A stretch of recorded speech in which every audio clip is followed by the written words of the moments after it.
everybody, and welcome back to the Crystal Spirit Sparkle channel here on YouTube.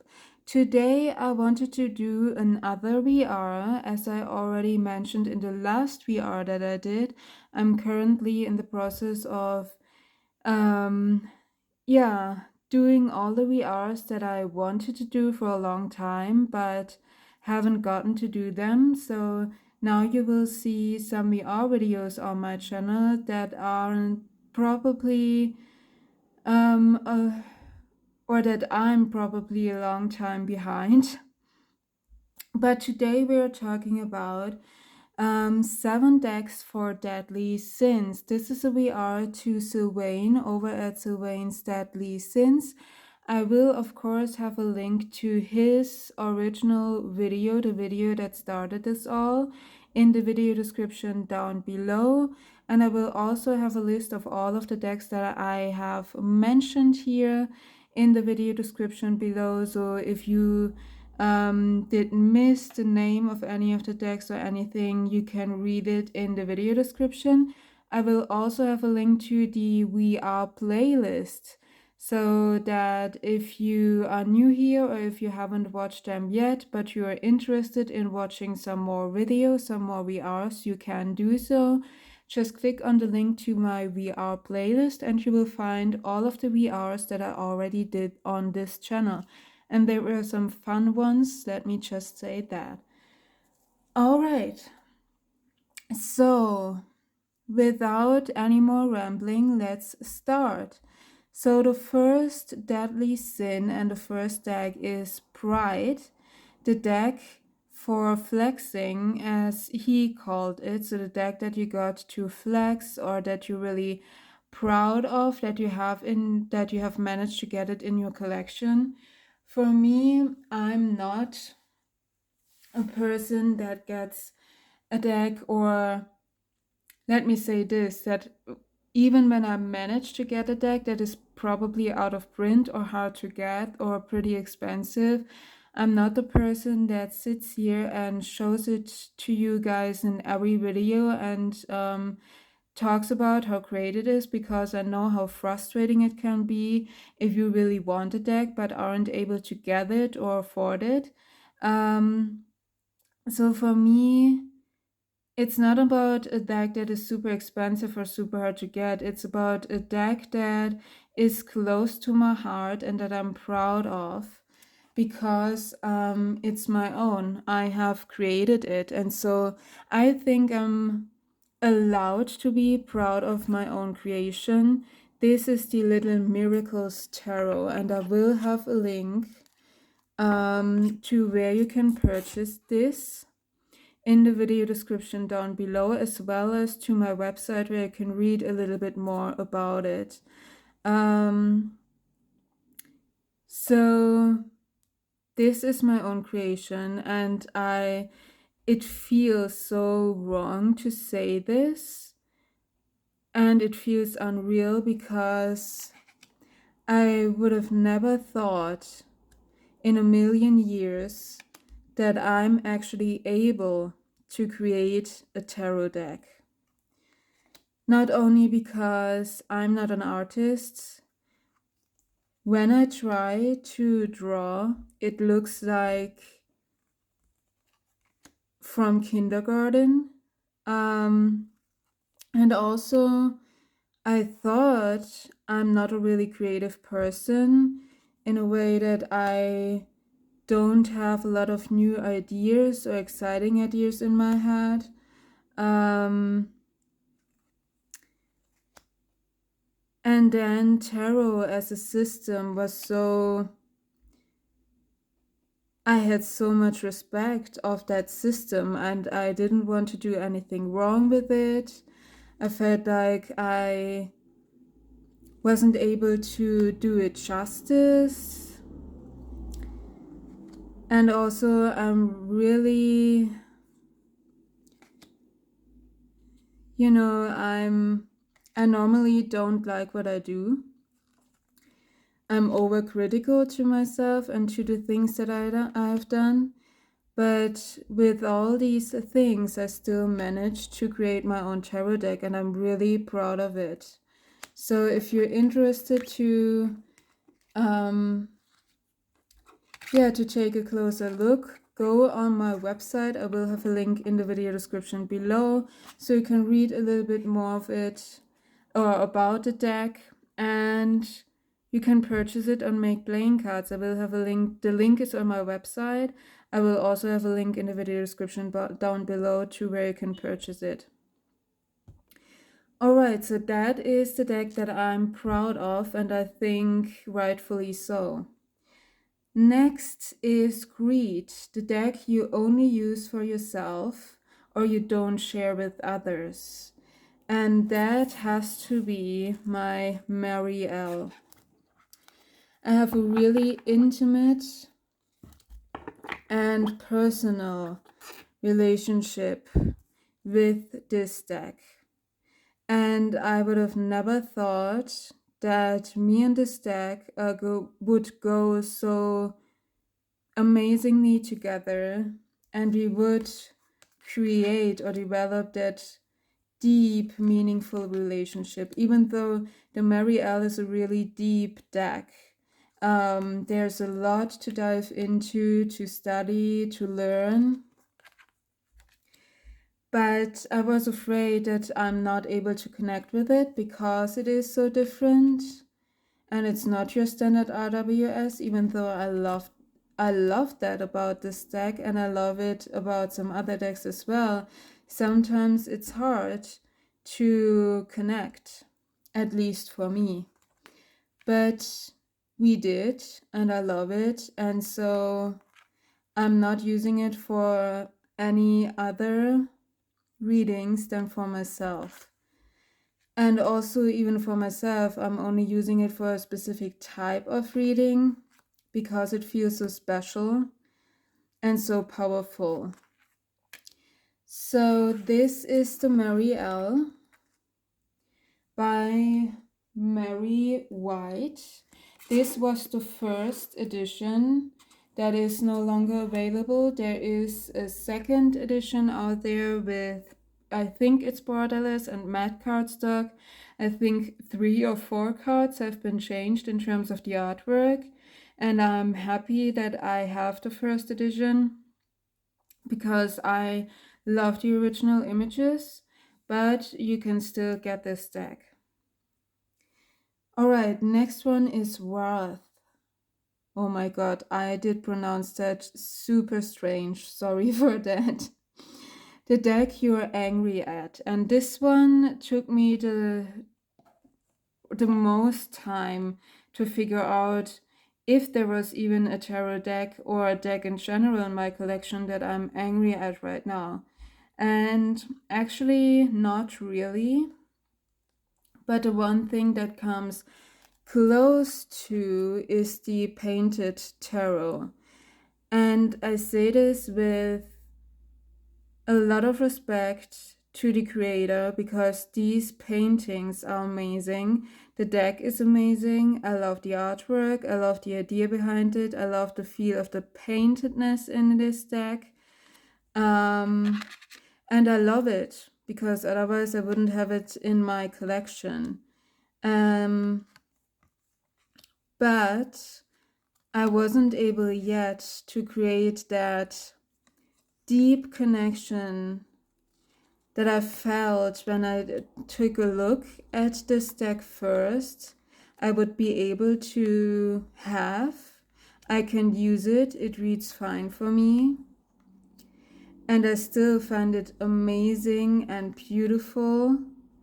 And maybe it's just a matter of time, because if I'm honest, I haven't used this a lot, and I think I'm not doing it any justice with the little bit of time that I gave it.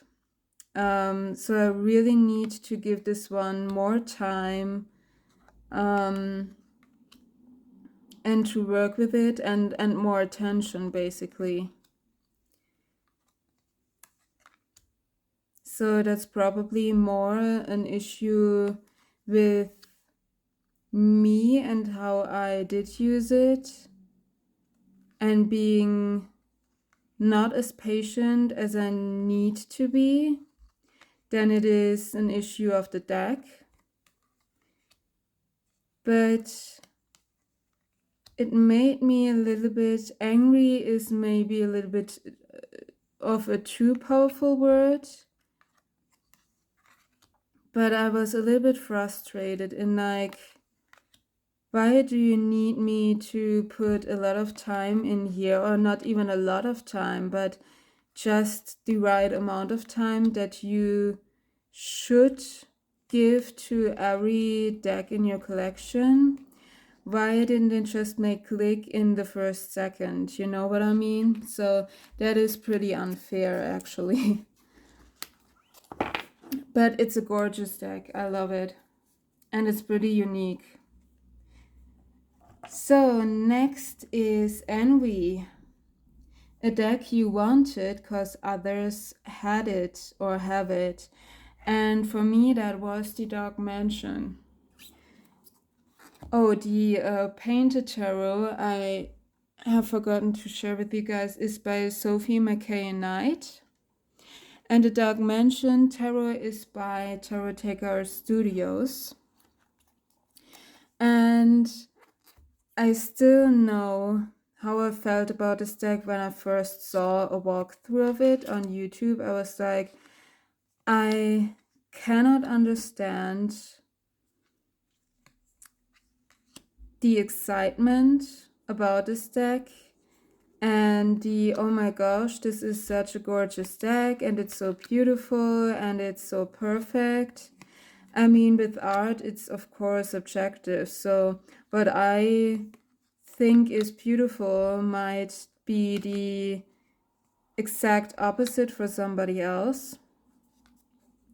But I really was like offensive about it. I was like, wow, like that is overdone. Like it is excitement that this deck didn't deserve in a way.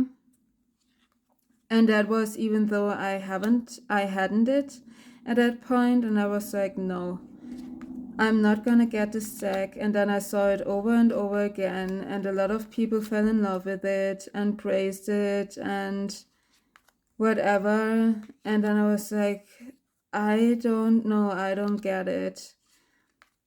And at one point, I know it exactly, Anthony used it in her Oracle Wednesday. And then it made click, and I was like, ooh, I really like this deck. What is this deck? And then I saw it. It was the Dark Mansion, and then I was like, I should watch a walkthrough of it. And I watched the exact same walkthrough, and I was like, wasn't this the deck that I was like, I don't get it, and well, calm down. It isn't that big of a deal and that exciting as you say it is. And I was like, yep. And now I really want it. So it was like a 180-degree spin on this deck, and then I got it. So from I don't get it, I don't get the excitement, it gets excitement that it didn't deserve, it is nothing special, to I really like this deck and I want it in my collection. And that's basically, or probably because I have seen it so often that by then, that I got used to it and I fell in love with it. So that was that one. All right. Next is Lust, the deck you like for aesthetic reasons. And with this deck, I have to say, not only for aesthetic reasons. I love this deck in like for everything, but also for aesthetic reasons, and that is the Tarot of the Abyss by Anna Turian. And the reason it's still in order, I haven't used it yet because I really want to do it justice when I'm using it and want to give it the attention and time that it deserves, because it is a stunner. Anna Turian is an absolutely amazing artist. I love her art style. I love the way she draws. I love the way she uses watercolor. I love the way that she decides to depict the different archetypes of the tarot. I love her oracle deck that is still on my wish list. It is already there for years now, and I haven't gotten it yet because it is overseas. And so I would have issues with costumes and then need to go to the post office, and now with COVID and all of that, I'm really not in the mood to deal with all of that. But I have her Claire de Lune Lenormand, the first edition. I have this one. And I love her. I follow her on Instagram. I love her artwork. I love that she has an alternative 3 and 10 of Swords card in here. And her artwork, even though I'm not a fan of black and white decks, I really want there to be color. And so really only a few black and white decks have made it in my collection and have stayed in my collection as well. This is one of them. And I don't know what it is about this, but there's something about the artwork where I'm really not in the mood to say, well, I wish she would have done it in color. With my other black and white deck, that is still the case. With this one, not. And this is really the first deck that I say this, that I don't miss color. It's just amazing. So maybe it's not a super objective judgment because I love Anna Torian's art and I'm a little fangirl of her, but I really think it's amazing. All right, so next deck, Gluttony. A deck you really didn't need but bought anyways. Well, isn't that the case of most of the decks? For me, I have chosen the This Might Hurt Tarot. And I don't want to say that this is useless or this hasn't earned a unique spot in my collection, or it's just a RWS clone and it doesn't feel any different than that. It adds something else to my collection as well. And another thing is I feel about that a deck that you really didn't need actually about a lot of my decks in my collection, because when you really take a look at it, you only really need one deck. That's it. So to read cards. So everything else is something that you really honestly don't need. With the This Might Hurt, it is really close to RWS. And I have a lot of RWS decks, well, not a lot, but there are a few in my collection because this is the system that I mostly lean into with reading the cards, with some exceptions like the 3 and 10 of Swords, for example. And I have some other decks that lean more into our modern world. So I didn't need it in terms of it being based on the RWS. I didn't need it in terms of it taking place in our real today world. But I still bought it and I love it. I use it a lot. And there's still differences between this deck and my other modern decks and my other RWS decks. So that is the This Might Hurt Tarot. And lastly, we have Sloth. So a deck that you use when you feel lazy. And for me, that's basically, when I'm lazy and I still want to do a reading, either I use Oracle decks or when I use a tarot, I use the RWS, the typical standard RWS. But most of the times I either use Lenormand because that is the system that I started my cartomancy journey, so I'm more familiar and it is more easy for me to read than tarot is, and it is quicker and more on point in a way.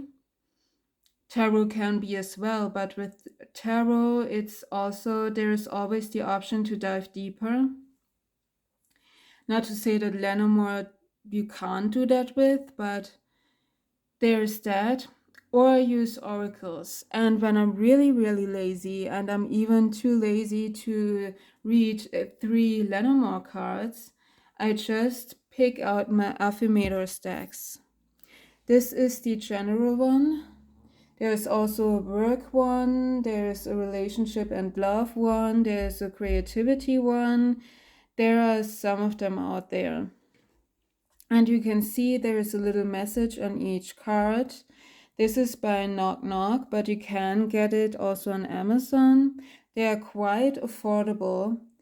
And it is a little bit like an affirmation deck, but it's not too cheesy or too light washed or too like, oh, you're the child of a god and the universe is there to hold you and everything is perfect and everything is love and light and ugh. But it's my wording style. So there's some swearing here and there's some on point kick in the butt messages in there's some humor in there. It does acknowledge the challenging aspects from time to time as well. And you pull a card and you have your message on there, you read it, and then you know what to do, what not to do, and it's done. So these are my Sloth decks, my Affirmator Oracle decks, basically. So yeah, this was my VR to 7 decks for Deadly Sins. It was fun to watch all the other ones, all the other VRs and the original video as well. I really loved the idea to put the 7 Deadly Sins together with tarot decks or in general decks.